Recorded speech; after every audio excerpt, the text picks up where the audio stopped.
Spoiler alert!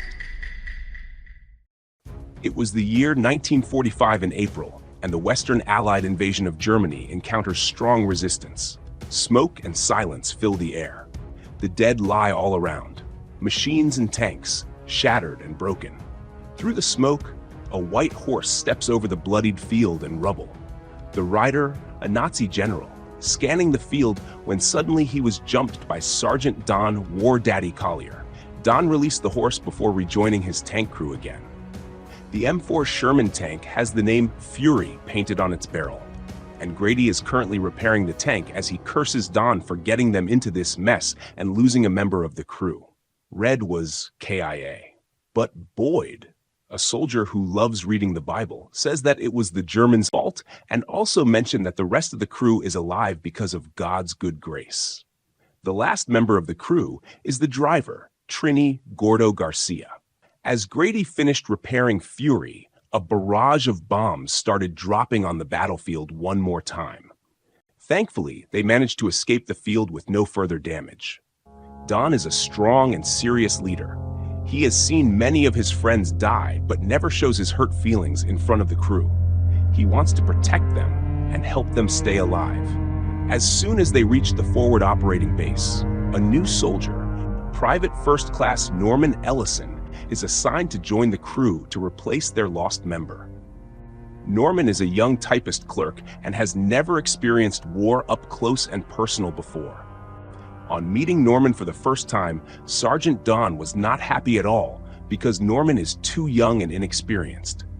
Norman being young and inexperienced about the brutality of war does not in any way help Don protect his crew. But following orders, he points Norman to join the rest of the crew.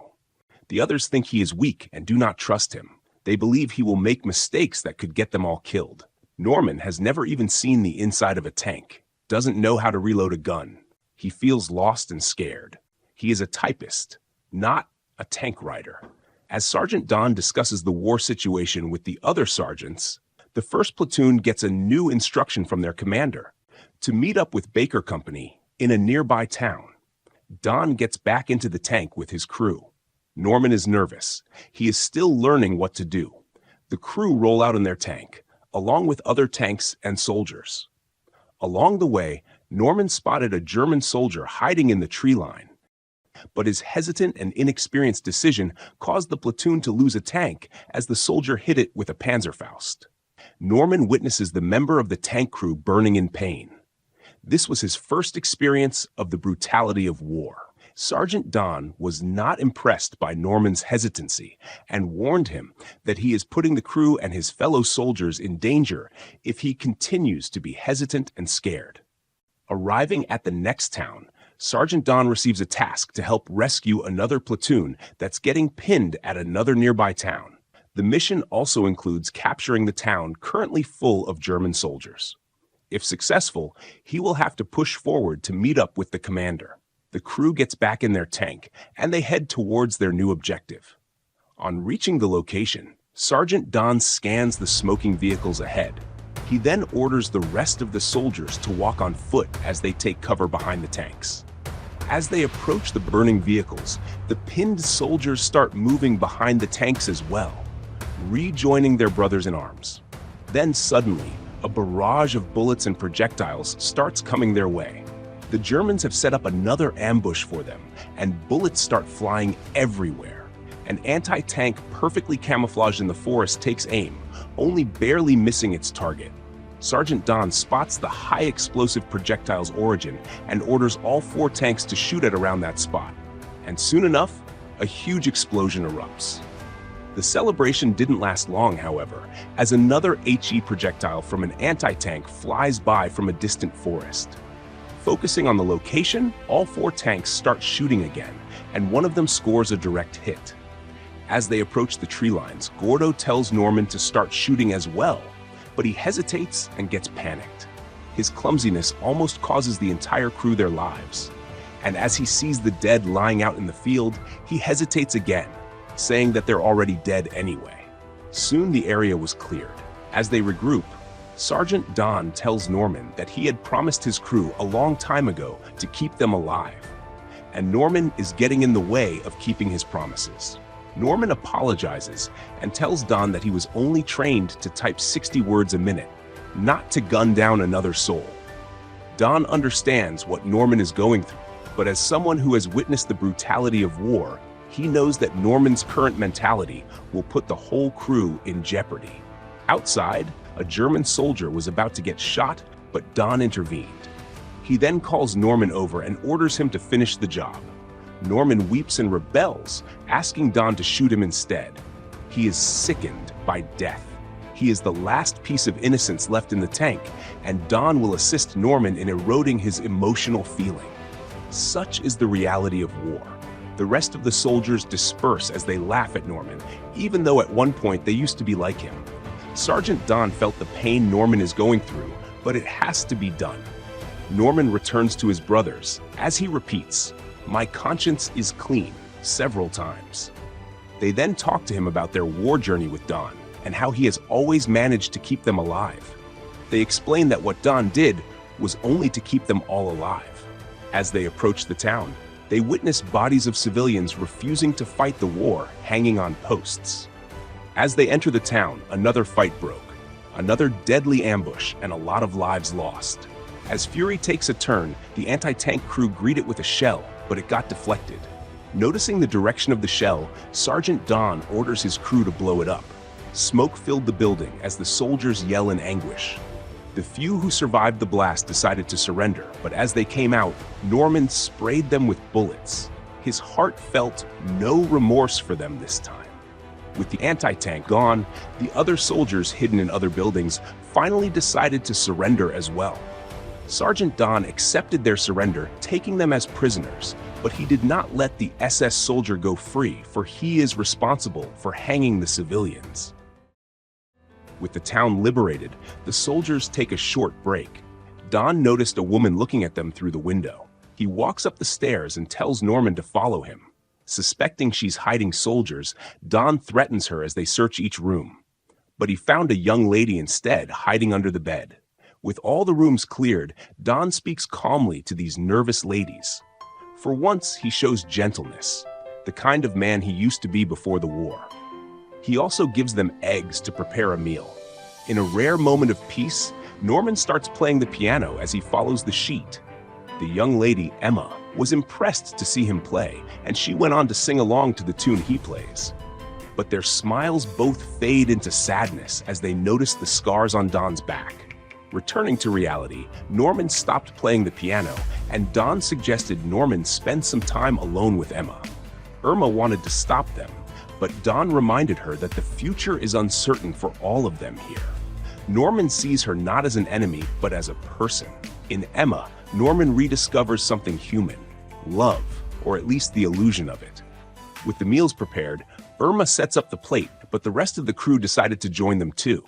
Seeing Emma bonding so well with Norman makes Grady angry. She is the enemy to him. He has lost too much in this war. He bullies Norman and Emma. He says it's not fair when they have all been living in pain. Grady is not just mad, he is hurt inside. Don tells Grady to calm down. He gives him some eggs.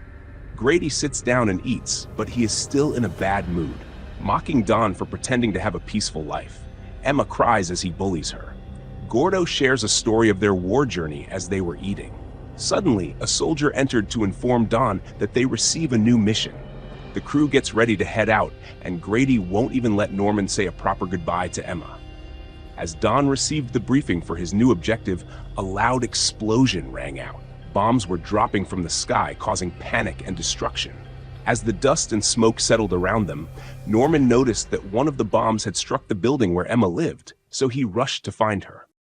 He moved the bricks aside and saw her lying still under the rubble, dead. Grady came to fetch him. He had been through situations like this before and was numb to Norman's emotion. He told him to return to the tank.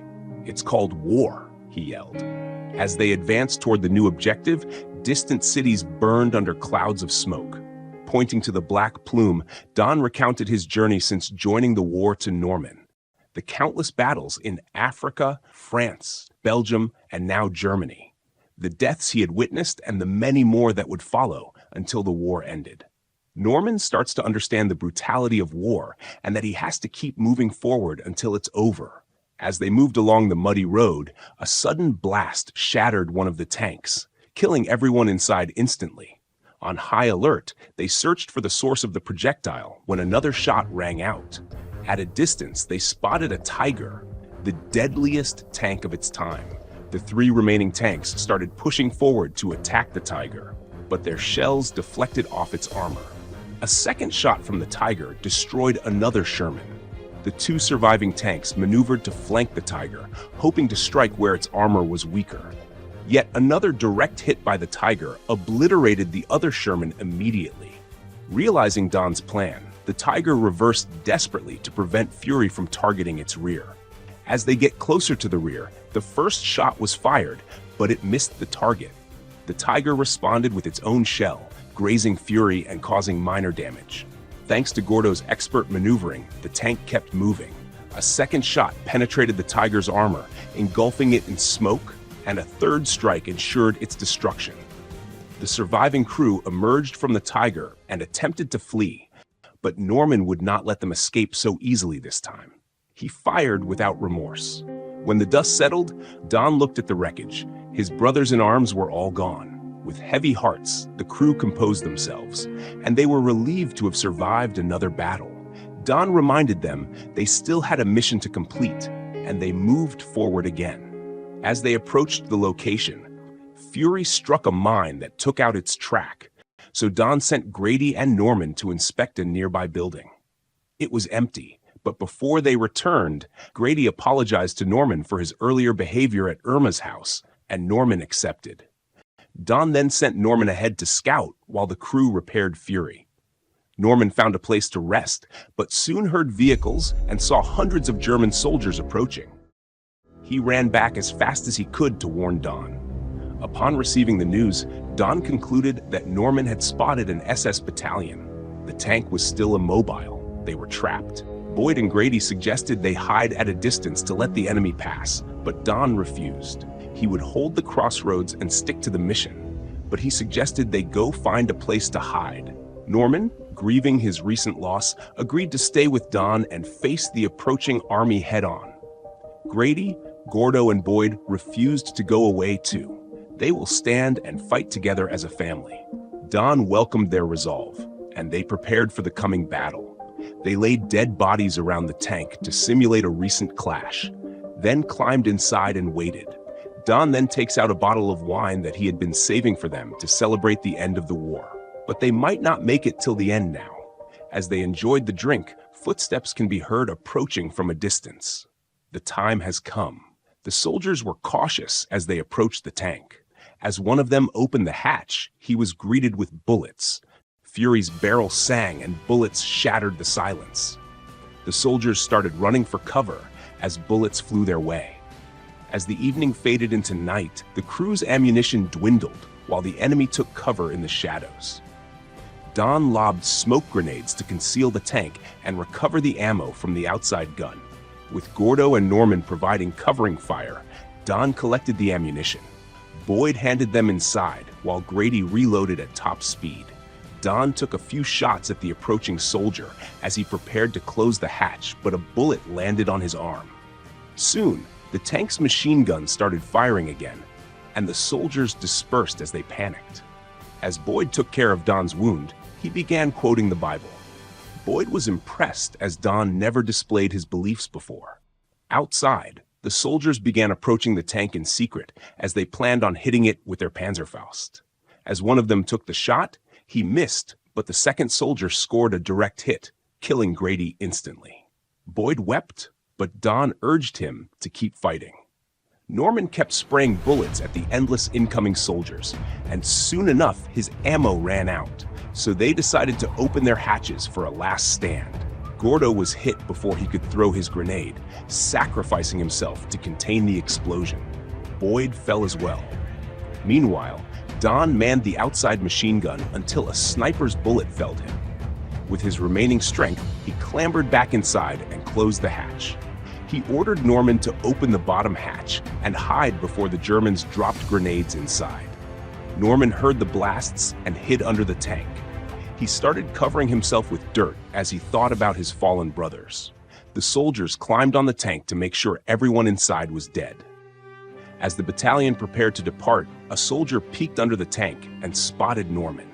Scared and exhausted, Norman lifted his hands and shook his head, begging the soldier not to expose him. The soldier looked around and decided to leave him alone. Norman remained hidden until dawn. At first light, he re-entered Fury and said his final goodbyes to his fallen brothers in arms. A footstep outside startled him, and Norman braced for one last fight, only to see an American soldier emerge. They helped him out, his face bloody and dirty, his body stiff. He said nothing as they hailed him a war hero and led him away. He left the battlefield not as the same boy who joined the war, but as someone forever changed by Fury. I hope you enjoyed this short recap. Please leave a like if you did. Until we meet again.